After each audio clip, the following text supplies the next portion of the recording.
যেই depression, trauma, anxiety, burn out বা একাকিত্ব জীবন বর্তমানে আমাদের যুব সমাজের জীবনে এক নীরব ঘাতক মহামারী হিসেবে দেখা দিয়েছে।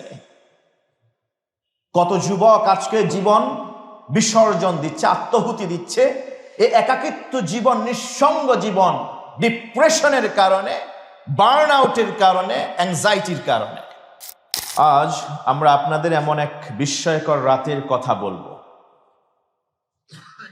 যেই রাতে বিশ্বনবী সাল্লাল্লাহু আলাইহি ওয়াসাল্লাম পৃথিবীর বুকে একেবারে সর্বোচ্চ নিঃসঙ্গ জীবন যাপন করছিলেন। যেই রাতে আল্লাহ রসুল সাল্লাল্লাহু আলাইহি ওয়াসাল্লামের পাশে আর কেউ ছিলেন না। এতদিন পর্যন্ত যিনি তাকে পারিবারিকভাবে, আর্থিকভাবে, মানসিকভাবে সর্বোচ্চ সাহস জুগিয়ে এসেছিলেন বিশ্বনবী মুহাম্মদুর রাসূলুল্লাহ সাল্লাল্লাহু আলাইহি ওয়াসাল্লামের প্রিয় অর্ধাঙ্গিনী, কলিজার টুকরা স্ত্রী খাদিজাতুল কুবরা রাদিয়াল্লাহু তাআলা আনহু তার পাশে নেই। সেই রাতে বহিরাক্রমণ অথবা মানুষের যে কোনো ধরনের উগ্র পরিস্থিতিকে মোকাবেলা করবার জন্যে যিনি বটবৃক্ষ হয়ে ছায়া দিতেন, সেই প্রিয় চাচা আবু তালেব আর জীবিত ছিলেন না। দুজনকে হারিয়ে রহমাতুল আলামিন গিয়েছিলেন বন্ধু প্রতিম দেশ তায়েফে। সেখানে বন্ধু সুলভ যেই সব পরিচিত জন, আত্মীয় স্বজন আছেন, প্রভাবশালী মানুষগুলি আছেন, তাদের একটু সাহচর্যের জন্যে, তাদের সাহস কিংবা সহযোগিতার জন্য দ্বীনের দাওয়াত নিয়ে গিয়েছিলেন। সেখানেও লাঞ্ছিত হলেন, বিতাড়িত হলেন, ঠাট্টা বিদ্রূপের শিকার হলেন। সেই মানুষগুলি তাকে সহযোগিতা না করে বরং এলাকার পাগল এবং কিশোরদেরকে লেলিয়ে দিয়েছিলেন তাকে অপমানিত, অপদস্থ করবার জন্যে, প্রস্তরাঘাতে ব্যথিত করে রক্তাক্ত করবার জন্যে। ফিরে আসলেন উম্মু হানির ঘরে। তিনি আরাম ফরমাচ্ছিলেন, একেবারে একাকী জীবন, নিঃসঙ্গ জীবন তিনি যাপন করছিলেন। ইন দ্য মিন টাইম আরশে আযমের মালিকের পক্ষ থেকে ডাক এসেছে। যে ডাক পাওয়ার ইতিপূর্বে তিনি তার জাগতিক কোনো প্রস্তুতি গ্রহণ করেননি। এমন এক সময় আসমানের দরজা খুলে গেল এই নিঃসঙ্গ মানুষটাকে সঙ্গ দেওয়ার জন্যে, সান্ত্বনা দেওয়ার জন্যে। আরশে আযমের মালিক বললেন, সুবহানাল্লাযী আসরা বিআবদিহি লাইলাম মিনাল মাসজিদিল হারাম ইলাল মাসজিদিল আকসা আল্লাযী বারাকনা হাওলাহু লিনুরিয়াহু মিন আয়াতিনা ইন্নাহু হুয়াস সামিউল বাসীর। আরশে আযমের মালিক আসমানের দরজা খুলে দিয়েছেন, রহমাতুল আলামিনের জন্য বোরাক পাঠিয়েছেন।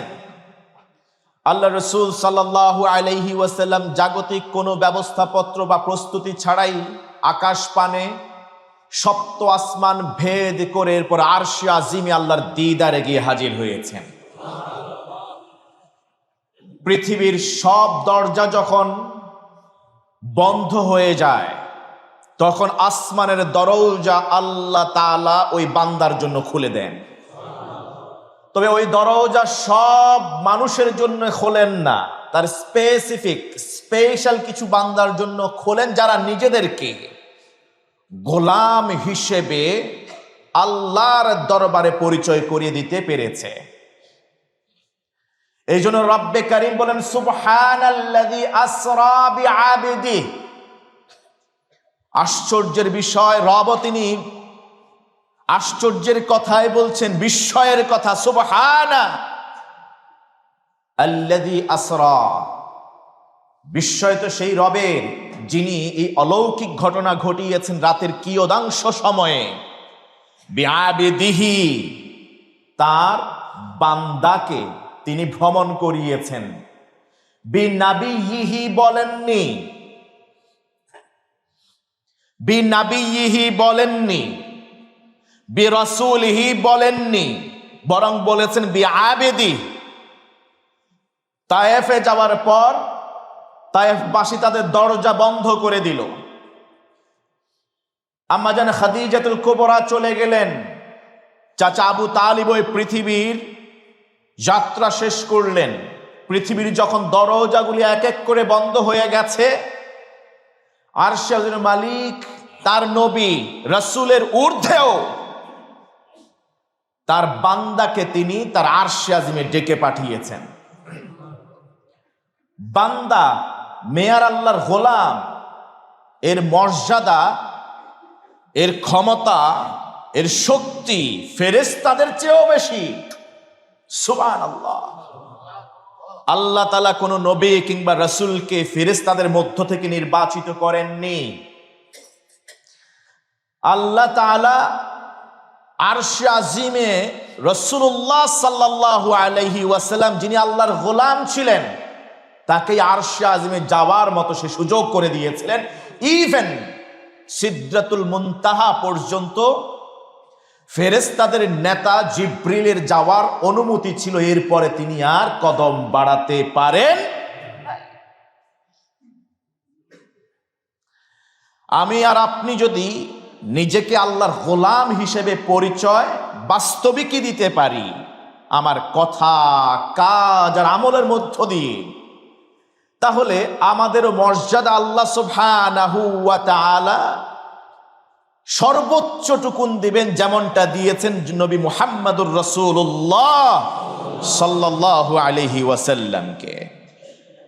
পরিপূর্ণ বান্দা হতে হবে, আংশিক গোলাম হলে চলবে না। উদখুলু ফিস সিলমি কাফা, কমপ্লিট দ্বীনের ভেতরে কমপ্লিটলি আমাকে ঢুকতে হবে।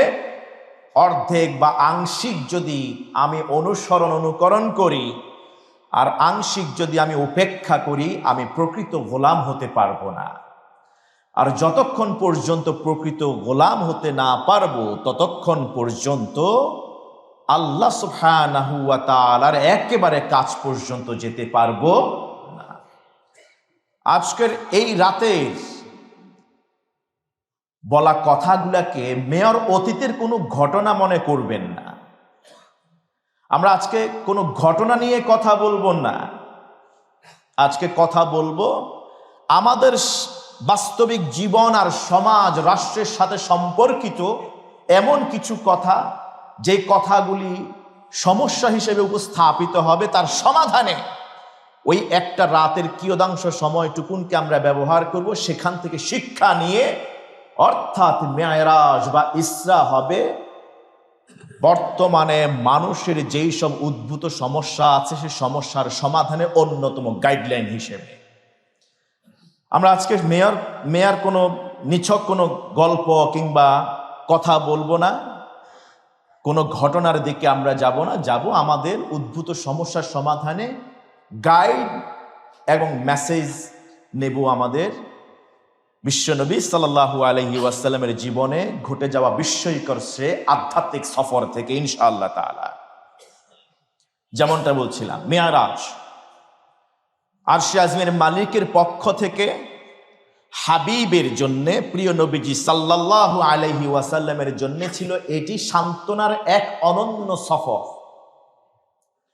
যখন দুনিয়াতে সান্ত্বনা দেবার জন্য অবশিষ্ট আর কেউ রইল না বিশ্ব নবীর জন্যে, এই পৃথিবীর মানুষ যখন তাকে উপেক্ষা করছিল, যখন তিনি ঘরের বাইরে যেতেন, কোনো বিপদ আপদ বালা মুসিবত হলে ঘরে ফিরে আসতেন, আম্মাজান খাদিজাতুল কুবরা আল মুতাহহারা রাদিয়াল্লাহু তাআলা আনহা তিনি সর্বোচ্চ সান্ত্বনা দিতেন।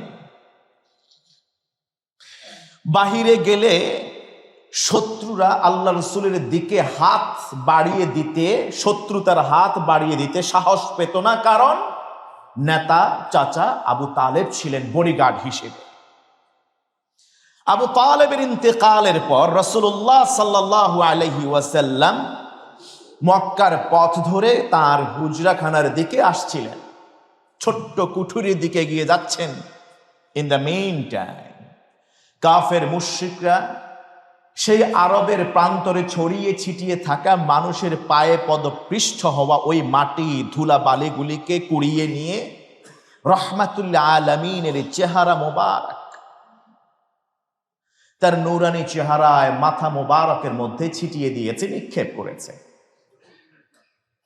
রহমাতুল আলামিন কটু কথা বলেননি, কোনো জবাব দেননি, ভয়েস রেইজ করেননি। ওয়াইদা মাররু বিহিম মাররু বিল্লাগবি মাররু কিরামা, সম্মান বজায় রেখে তিনি ফিরে আসছেন। কারণ কোরআনিক মেসেজ হলো ইদা খাতাবাহুমুল জাহিলুনা ক্বালু সালামা। তিনি শান্তি বজায় রাখবার জন্য শান্তিপ্রিয় মানুষ, তার কোনো প্রতিকার না দেখিয়ে তিনি ফিরে আসলেন বাসায়। তার কলিজার টুকরা সন্তান ফাতেমা এগিয়ে এসে কান্নায় ভেঙে পড়লেন। রহমাতুল আলামিন তখন বললেন, আমার ফাতেমা, যতদিন আমার চাচা বাহিরে বডিগার্ডের মতো করে আমাকে পাহারা দিতেন, ততদিন কেউ দুঃসাহস করতো না আমার উপর আঘাত করা। আজ আমার চাচা নাই বলে তারা আমাকে আঘাত করা শুরু করেছে।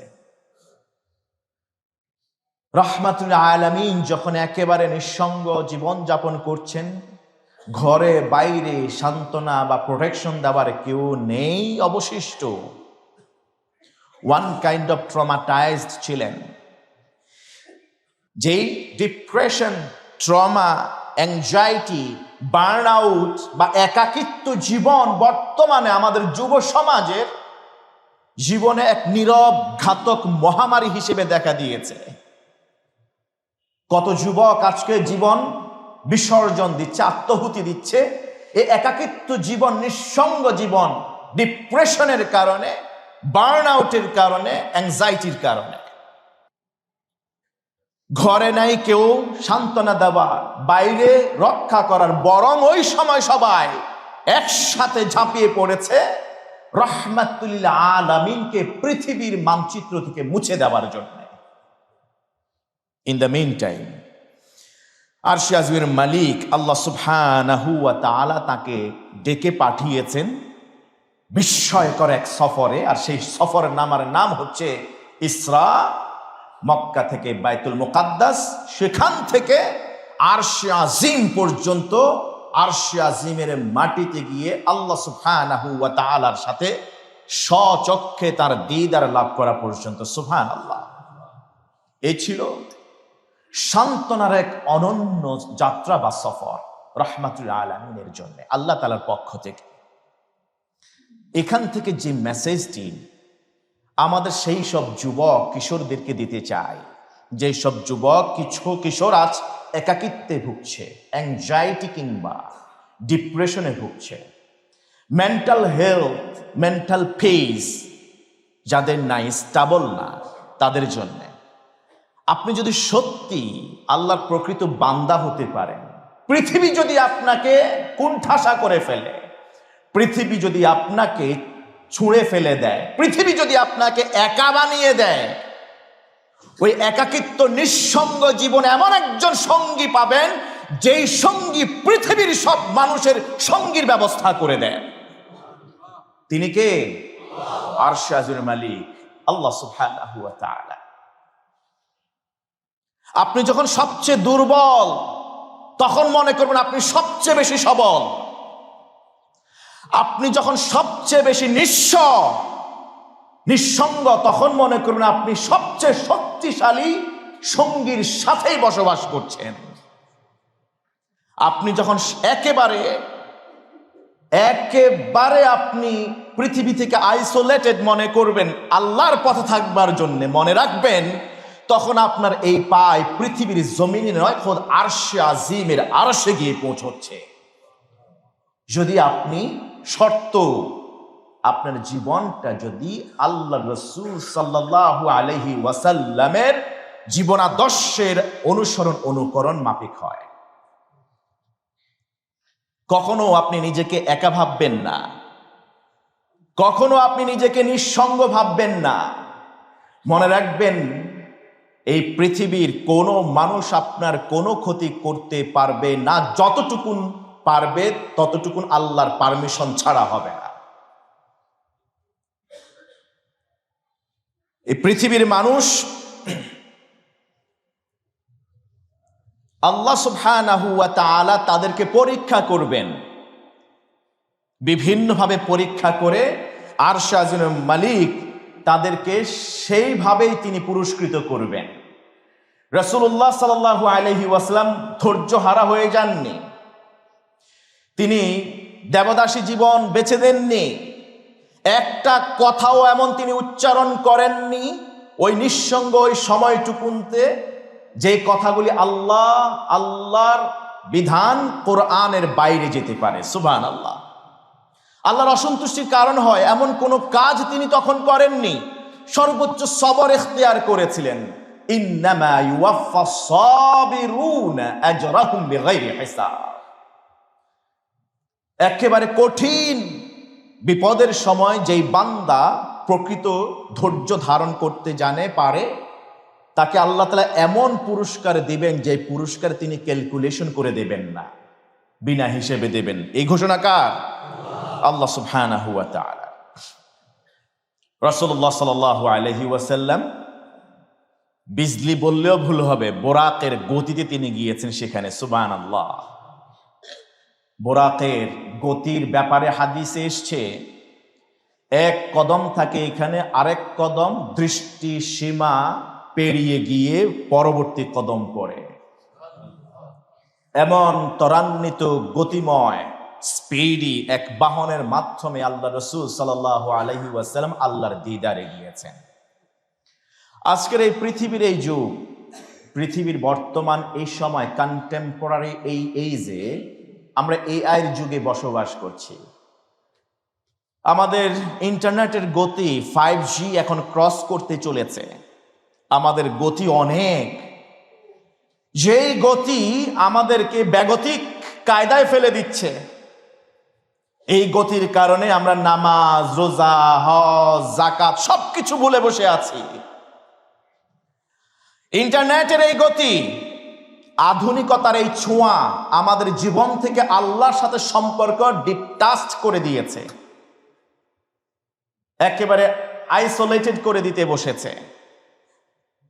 আধুনিক এই যুগে যখন আমি আমার ডিভাইসের মধ্যে একেবারে ঢুকে যাই, তখন আমার নামাজ হাইয়া আলাস সালাহ, হাইয়া আলাল ফালাহ বলে ডাকছে, সেই দিকেও আমার খবর থাকে না। আর্টিফিশিয়াল ইন্টেলিজেন্সের এই যুগে আমি নিজেকে খোদার আসনে গিয়ে বসিয়ে দিয়েছি। আমি মনে করি আমার চেয়ে ভালো, বেশি জানলেওয়ালা মানুষ আর নাই। ইন্টারনেটের এই গতি, তার সাথে তাল মিলাতে গিয়ে আমি আমার গতি হারিয়ে ফেলেছি। যে গতি থাকার কথা ছিল, পৃথিবীর যেদিকেই যাই না কেন, যেখানে আমাকে নিয়ে যাক না কেন, সেটা সরাসরি মক্কা থেকে আরশ আজিম না হয়ে যদি সেই প্যারালাল 1 মাসের জার্নি বাইতুল মুকাদ্দাসে যায়, এরপরেও গতি যদি ঠিক থাকে, উদ্দেশ্য যদি ঠিক থাকে, ডেস্টিনেশন যদি আমার ফিক্স করা থাকে যে না, ডেস্টিনেশন হলো আরশ আজিমের মালিক, আপনার গতি পৃথিবীতে আপনাকে যেখানে যেদিকে নিয়ে যাক না কেন, আপনি পথ হারাবেন না, আরশ আজিমের মালিকের কাছেই গিয়ে পৌঁছাবেন। যদি আপনার ডেস্টিনেশন ফিক্স আপ করা না থাকে, আপনার গন্তব্য, সর্বশেষ গন্তব্য কোথায় হবে ওইটা যদি ঠিক করা না থাকে, তাহলে কত রাত আপনার জীবন থেকে চলে যাবে, যেই রাতে আপনি একটা সেজদাও আপনি দেন নাই মহান রবের কাছে। কত রাত আপনার কাছ থেকে ছুটে যাবে, যেই রাতে আপনি নির্ঘুম কাটিয়েছেন, কিন্তু সেটা রবের জন্য নয়, ওই ডিভাইসের ভিতরে। আমাদের যুব সমাজের এই বড় সমস্যা এখন ইনফরমেশনের ওভারফ্লো। ফেসবুকিং করলে, স্ক্রলিং করলেই প্রতি মুহূর্তে, আমি সেকেন্ড বলবো না, মুহূর্তে নতুন নতুন তথ্য, নতুন নতুন খবর। বিশেষ করে রিলসে যখন ঢুকবে, দিন চলে যাবে, রাত শেষ হয়ে যাবে, মাগার রিলস শেষ হয় না। প্রত্যেকটা ভিন্ন ভিন্ন কন্টেন্ট ক্রিয়েটররা ক্রিয়েশন করেছেন এমন ভাবে, লোভনীয় করে, লুক্রেটিভ করে, যাতে করে দেখলেই চটকদার মনে হয়, একটার পর আরেকটা শুধু স্ক্রল করতে ইচ্ছে করে। এটা ওয়ান কাইন্ড অফ ট্র্যাপ। ইমানদারের জন্য শয়তানের পক্ষ থেকে দাজ্জালের ভূমিকা অবতীর্ণ হয়েছে এই সব আধুনিক যুগের এই আধুনিকতার ছোঁয়া। যে আধুনিকতার এই ছোঁয়া, আধুনিক ডিভাইস আমাদের এই এআই এর যুগে, এই ইন্টারনেটের গতি আমাদেরকে আসল গতিপথ থেকে সরিয়ে দিয়েছে। আমাদের যুবকদেরকে পড়াশোনা থেকে দূরে সরে নিয়েছে, আমাদের যুবকদেরকে তাদের ইতিহাস ঐতিহ্য জানা থেকে দূরে সরে নিয়েছে। আমাদের যুবক, আমাদের কিশোরদের অধিকাংশকেই বলা চলে, অত্যুক্তি হবে না, তাদেরকে রাইট ট্র্যাক থেকে অ্যাস্ট্রেই করে দিয়েছে, ভ্রান্ত পথে পরিচালিত করছে আধুনিকতার এই ছোঁয়া। দেখুন মিরাজ আমাদেরকে কি বার্তা দেয়। পৃথিবীর এমন কোন জন্তু কিংবা এমন কোন বাহন আজ পর্যন্ত আবিষ্কৃত হয় নাই যেই বাহন বোরাকের চেয়েও অনেক বেশি গতিতে চলে। আল্লাহ সুবহানাহু ওয়া তাআলা বললেন, আসরা বিআবিদিহি লাইলাম মিনাল মাসজিদিল হারাম ইলাল মাসজিদিল আকসা। আসরা বিআবিদিহি আনি বিআবদিহি লাইলান আনি ফি কিতআতিন মিনাল লাইল। রাতের কিয়দাংশ সময়ের মধ্যে তিনি ভ্রমণ করিয়েছেন মক্কা থেকে বাইতুল মুকাদ্দাস। ওই সময় উট এই বাহন ব্যবহার করে যেতে প্রায় 1 মাস সময় লেগে যেত। তাহলে ওই সময়ের সবচেয়ে গতিশীল, নির্ভরযোগ্য, দীর্ঘ সফরের জন্য ফিট কম্প্যাটিবল বাহন ছিল উট, যেটাকে মরুভূমির জাহাজ বলা হতো। সেই বাহনে করে বাইতুল মুকাদ্দাস যেতে 1 মাস, আসতে 1 মাস, 2 মাসের সফর। সুম্মা উরিজা বি ইলা সামাওয়াতিল উলিয়া, এরপর আমাকে ঊর্ধ্বাকাশে ভ্রমণ করানো হলো, উঠায় নেওয়া হলো। সুবহানাল্লাহ। প্রথম, দ্বিতীয়, তৃতীয়, চতুর্থ, পঞ্চম, ষষ্ঠ, সপ্তম আসমান ভেদ করে আরশে আজিম, জান্নাত জাহান্নাম অবজার্ভ করবার পরে তার অজানাকে জানার তৃষ্ণা মেটানোর পরে আবার সেই রাস্তা গতিপথ হয়ে বাইতুল মুকাদ্দাস, মদিনাতুল মুনাওয়ারা, এরপরে আবার আপন ঘরে ফিরে আসছে। ঘরে যখন ফিরে আসলেন তখনও দরজার কড়া নড়ছে। অজু করলেন, অজুর পানি এখনো গড়িয়ে পড়ছে। যেই জায়গায় তিনি শুয়েছিলেন সেই জায়গা এখনো উষ্ণতা হারায় নাই। সুবহানাল্লাহ। বলেন, এই গতিকে ব্যাখ্যা করতে গিয়ে বিজ্ঞান এটাকে টাইম ডাইলেশন বলেছে। কত ব্যাখ্যা তারা দিয়েছে, যত ব্যাখ্যাই দেখ না কেন আজ পর্যন্ত বিজ্ঞানকে এইরকম গতিশীল কোনো বাহন আবিষ্কার করতে পেরেছে? আদৌ পারবে? অসম্ভব। তাহলে বিশ্ব নবী যেই গতিতে, যেই স্পিডে আরশে আজিমের মালিকের সাথে সাক্ষাৎ করে সুম্মা দানা ফাতাদাল্লা ফাকানা কাবা কাউসাইনি আও আদনা, এই বিশাল বিস্ময়কর সান্ত্বনামূলক সফর শেষ করে ফিরে আসলেন। এই গতির কেউ তো আমাদের কেউ এই গতির মতো চলতে পারবো না। এরপরেও বিশ্ব নবী কিন্তু রাইট ট্র্যাক থেকে বিচ্যুত হন নাই, কারণ তার সম্পর্ক ছিল খোদ আরশে আজিমের মালিকের সাথে। আমরা আমাদের এই 4G 5G এই যুগে এসে আমরা আমাদের গতিপথ ঠিক রাখতে পারছি না, তার কারণ আমাদের সম্পর্ক আরশে আজিমের সাথে নয়, দাজ্জাল কিংবা ইবলিসের সাথে। তাই এই ফিতনার যুগ, বিশ্ব নবী সাল্লাল্লাহু আলাইহি ওয়াসাল্লাম বললেন ফিতনার যুগ আসবে, যেই যুগে একটার পর একটা তসবিহের দানার মতো করে ফিতনার পর ফিতনা আসতে থাকবে। এই যে আধুনিকতার এই ফিতনায় আপনি নিজেকে বাঁচিয়ে রাখতে হলে, ও আমার যুবক কিশোররা, আমাদের মুরব্বীরা অনেকে এটা বুঝেন না। আলহামদুলিল্লাহ, ফেসবুকিং জানেন না, ব্রাউজিং জানেন না, মোবাইল কিভাবে অপারেট করতে হয় সেটা জানেন না। মেয়ার তারা শুধু কল রিসিভ এবং কল করাটাই অতটুকুন শিখেছে। প্রয়োজন যতটুকু ততটুকুনি তারা গ্রহণ করেছেন। আলহামদুলিল্লাহ, আল্লাহ তাআলা তাদেরকে অনেক ফিতনা থেকে বাঁচিয়ে দিয়েছেন। আমার মাঝে মাঝে উপলব্ধি, হাসরের ময়দানে আমার আপনার ব্যবহৃত ডিভাইসকে যদি জিজ্ঞেস করা হয় এই মানুষটা কেমন ছিল, দ্যাটস ইট, আর কোনো হিসাবের দরকার নাই।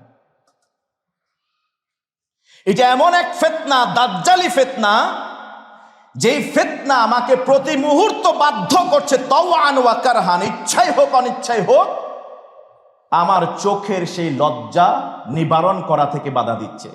আপনি যতই উপেক্ষা করেন, আপনার সামনে এমন কিছু কন্টেন্ট আসবেই। কতক্ষণ আপনি নিজেকে ইউসুফের ভূমিকায় রাখতে পারবেন? হ্যাঁ, ততক্ষণ পর্যন্ত পারবেন যতক্ষণ পর্যন্ত আপনার সম্পর্ক এবং চরিত্রটা হবে ইউসুফ আলাইহিস সালামের মতো আল্লাহ তাআলার সাথে। যে ইউসুফের জন্য সব দরজা, এক এক করে সবকটি দরজা জুলাইখা বন্ধ করে দিয়েছিলেন, রবের দিকে দৌড় দিলেন, রব এক এক করে সবকটি দরজা খুলে দিয়েছিলেন। সুবহানাল্লাহ। এই জন্য ইবলিস এখানে সারেন্ডার করেছে, ইল্লা ইবাদাকাল মুখলাসিন। হ্যাঁ, আপনার বান্দাদের জন্য আমি লা আকুদান্না সিরাতাকাল মুস্তাকিম। আমাকে আপনাকে মনে করি অনেক বেশি জ্ঞানী না? আমার জ্ঞান এখনো সেই লেভেলে যায় নাই যে জ্ঞান ছিল ইবলিসের। বিলিভ মি, ওই শব্দর যোজনের দিকে আপনি দেখেন, সে যে শব্দ চয়ন করেছে, লা আকুদান্না সিরাতাকাল মুস্তাকিম। আমাকে জান্নাত থেকে বের করে দিয়েছেন আল্লাহ।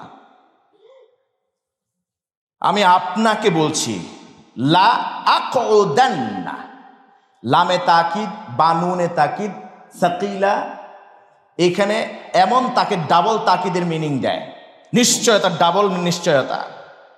লা আকুদান্না, আমি অবশ্যই অবশ্যই ওঁত পেতে বসে থাকব। সে কয় নাই যে আমি দাঁড়ায় থাকব। ঝড় তুফান আসলে দাঁড়ানো একটা গাছ, আর যে গাছটা মজবুতভাবে নিচে মাটি গেড়ে বসে আছে, যে গাছটার গোড়া মজবুত মাটির সাথে বেশি, এইটা কি বেশিক্ষণ টিকে থাকবে? নাকি যে গাছটা একেবারে মাটির সাথে ভালো সম্পর্ক নাই, গোড়ায় তেমন মাটি নাই? কোনটা?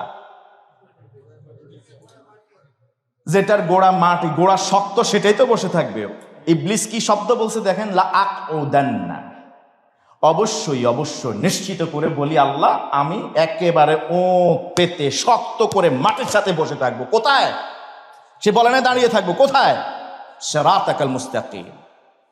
আপনার যে বান্দারা সোজা পথ খুঁজতে আসবে, রাইট পথে যাবে, সিরাতে মুস্তাকিমে যাবে, ওই মুস্তাকিম সিরাতের রাস্তার মাঝখানে বসে থাকবো, দেখি কেমনে যায়। তার মাথায় হঠাৎ আবার বুদ্ধি আসলো, আল্লাহর এই বান্দাদেরকে তো আল্লাহ তাআলা কিছু হলেও জ্ঞান দিবে, কারণ ওই যে পরাজিত তো হয়েছি আদমের কাছে, জ্ঞানের শ্রেষ্ঠত্বের কারণেই তো পরাভূত হয়েছি। আমাকে বলল যে এই এই জিনিসগুলির নাম কি, আমি তো বলতে পারি নাই, ফেরেশতারাও বলতে পারে নাই। ওয়া আল্লামা আদামাল আসমাআ কুল্লাহা সুম্মা আরাদাহুম আলাল মালায়েকা ফাকালা আনবিউনি বিআসমাই হাউলা।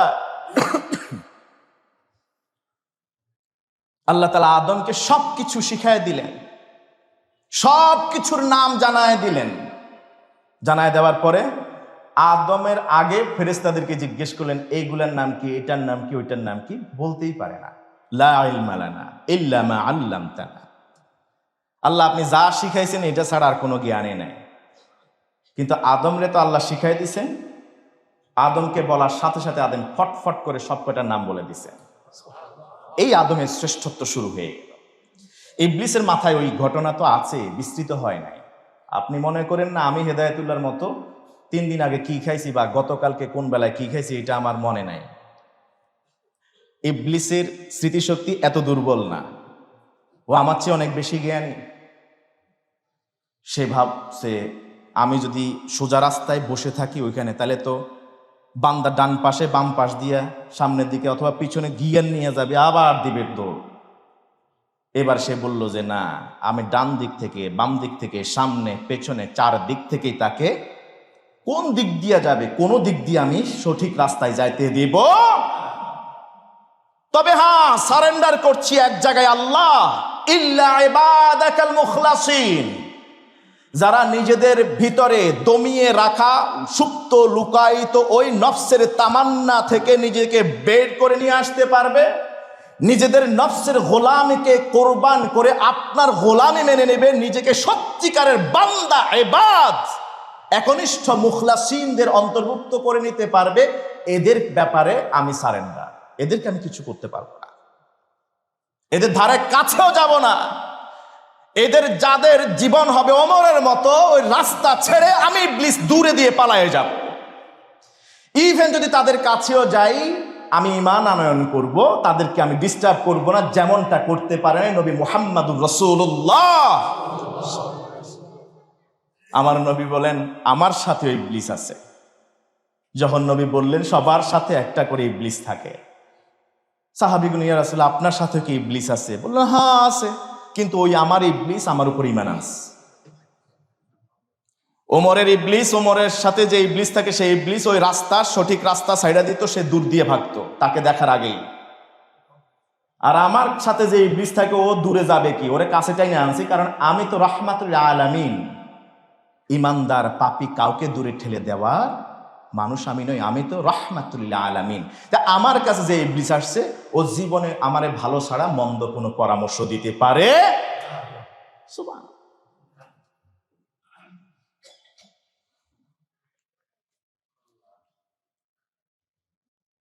গতিতে যদি আপনাকে ঠিক রাখতে হয়, গন্তব্য আগে ঠিক করুন কোথায় যাবেন।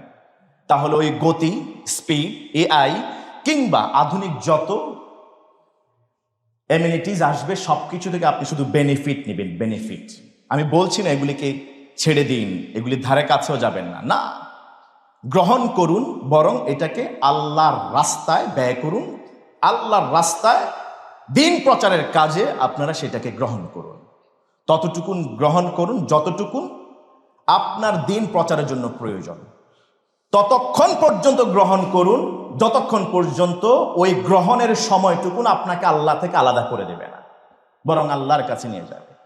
আমরা তো এখন অনেক মেসেজ, অনেক কন্টেন্ট কিংবা অনেক জ্ঞান অর্জন করি আমরা এই আধুনিক ইন্টারনেট থেকে, যেটা আগে অনেক কঠিন ছিল আর এখন সেটা একেবারে সহজ হয়ে গিয়েছে। যতটুকু দরকার আপনার গতিপথ ঠিক করুন, আগে মানজিল মাকসাদ ঠিক করুন, তারপরে আপনার এই আধুনিকতা থেকে আপনি নিজের বেনিফিট পরকালের জন্য আপনি সেখান থেকে গ্রহণ করুন।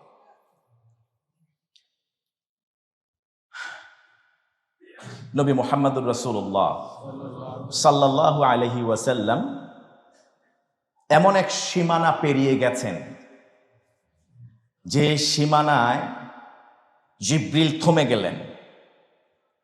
জিবরিল বললেন, ইয়া রাসূলুল্লাহ আমি আর যেতে পারবো, যদি একটা কদম বাড়াই তাহলে আমার শরীরে যে 600 ডানা দেখছেন একটা ডানাও অবশিষ্ট থাকবে না, জ্বলে পুড়ে শেষ হয়ে যাব।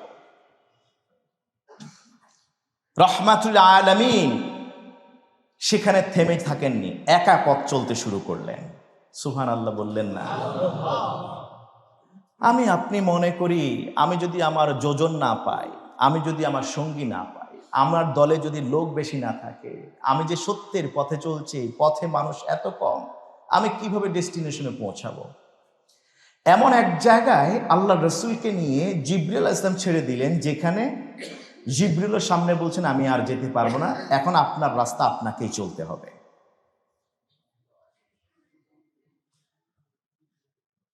যে নিঃসঙ্গ জীবন থেকে পরিত্রাণ দেওয়ার জন্য আল্লাহ তাআলা তাকে ডেকে পাঠিয়েছেন, আবার সিদরাতুল মুনতাহায় এসে তিনি আবার একা। এবার তার সফর সঙ্গী নাই, জিবরিল তাকে ছেড়ে দিয়েছেন, তিনি একা পথ চলতে শুরু করলেন। সুবহানাল্লাহ। যেতে যেতে তিনি আরশে আজিম পর্যন্ত পৌঁছায় গেলেন। আপনি কেন মনে করেন আপনি একা হলে পথভ্রষ্ট হয়ে যাবেন? আমার রাসূল তো বলে গেছেন, লা তাজতামিউ উম্মতি আলা দালালা, আমার উম্মতের সব মানুষ পথভ্রষ্টতার উপরে ঐক্যবদ্ধ হবে না। ঐকমত্যে আসবে না। যুগ যুগ ধরে আমার উম্মতের এক শ্রেণীর মানুষ সংখ্যায় কম হলেও তারা সিরাতে মুস্তাকিমের উপরে ইস্তিকামাত থাকবে। সুবহানাল্লাহ।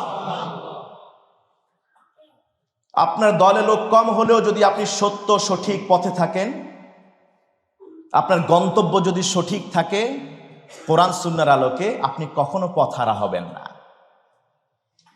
আপনি কদম দিবেন, ওই কদম আরশে আযমের মালিকের কাছে অতি পছন্দের হবে। ওই কদম মুবারক, আপনার পায়ে যে জুতা মুবারক ছিল সেই জুতা মুবারক নিয়ে আপনি আরশে আযম পর্যন্ত পৌঁছায় যাবেন। নবী মূসাকে বললেন, ইখলা'না আলাইক ইন্নাকা বিল ওয়াদিল মুকাদ্দাসি তুওয়া। আমার সাথে দেখা তো নয়, কথা বলতে আইছো। কথা শুরু করার আগে শর্ত মানো, আগে জুতা খোলো। সুবহানাল্লাহ।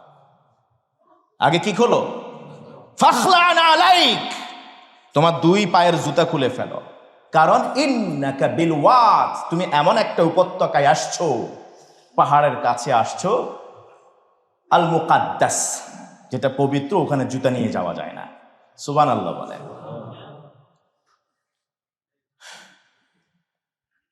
বিল মুকাদ্দাসি তুয়া, ওই পাহাড়ের নাম কি? তুয়া। তুমি এখানে আসছো, জুতা খোলো। কিন্তু আরশে আযমের মালিকের কাছে রহমাতুল আলামিন গিয়েছেন, একেবারে সিদরাতুল মুনতাহা থেকে একাকী তিনি গিয়েছেন। আমার নবী বিভিন্ন কথায় বর্ণনায় পাওয়া যায় নবী জুতা খুলতে চাইছিলেন। আরশে আযমের মালিক বললেন, জুতা খোলার কোনো দরকার। আরশে আযমে গেলেন। তিনি সেখানে গিয়ে তার আগ্রহ জন্মে গেল, জান্নাতটা কেমন, জাহান্নামটা কেমন।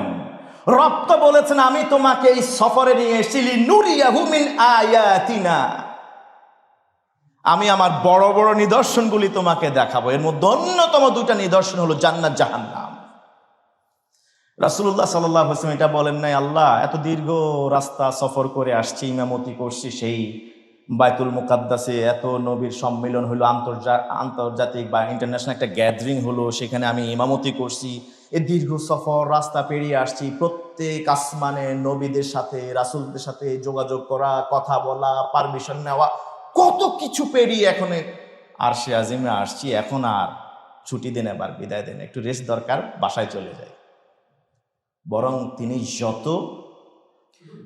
যত বিয়ন্ডে গিয়েছেন, ততই তার জ্ঞানের তৃষ্ণা আরো জাগতে শুরু করলো। আমাদের ছাত্রীরা অনেক সময় এই সারফেস মিনিং দিয়েই শেষ করে, আর হইলি হয়েছে, প্রস্তুতি একটা হইলি হয়েছে, এত গভীরে যাওয়ার দরকার নাই। আল্লাহ তাআলারও মেসেজ হলো, আফালা ইয়াতাদাব্বারুনাল কুরআন, তোমরা কোরআনের সারফেস মিনিং এ সন্তুষ্ট থাকো না, বরং বিয়ন্ড এক্সপ্লিসিট মিনিং, বাহ্যিক কি অর্থ আছে তারও পেছনে গিয়ে তাদাব্বুর করো, গবেষণা করো, ওর ভিতরে কি মিনিং আছে, অন্তর্নিহিত মর্ম ভেদ করতে থাকো। সুবহানাল্লাহ। নবীজি সেখানে গেলেন, জান্নাত জাহান্নাম সব অবজার্ভ করলেন। এরপরে তো তিনি ফিরে আসলেন না, থেকে গেলেন সেখানে? হ্যাঁ। আবার বলেন, যুবকেরা বলতে হবে, নবীজি কি আরশে আযমে থেকে গেছেন নাকি ফিরে আসছেন? ফিরে আসছেন। আমাদের ছেলে মেয়েরা হাইলি এডুকেটেড হওয়ার জন্য, আমাদের ছেলে মেয়েরা জ্ঞানের সর্বোচ্চ ডিগ্রি ধারণ করবার জন্য অনেক সময় অমুসলিম দেশে যায়। তাদের কাছ থেকে প্রযুক্তি শিখুন, তাদের কাছ থেকে জ্ঞান অর্জন করুন। আপনার জ্ঞানের তৃষ্ণা তাদের কাছে গেলে বেড়ে যাবে, কিন্তু ওই তৃষ্ণা যেন আপনাকে সেখানে সাফিসিয়েন্ট পরিতুষ্ট করতে না পারে যে আপনি দেশের উন্নয়ন বাদ দিয়ে আপনি সেখানেই থেকে যাবেন। আমাদের ছেলে মেয়েরা বিদেশে গিয়ে আর ফেরে না, তারা ব্রেইন, বাংলাদেশের এই ব্রেইনটাকে তারা ওই দেশে গিয়ে ড্রেন করে আসে।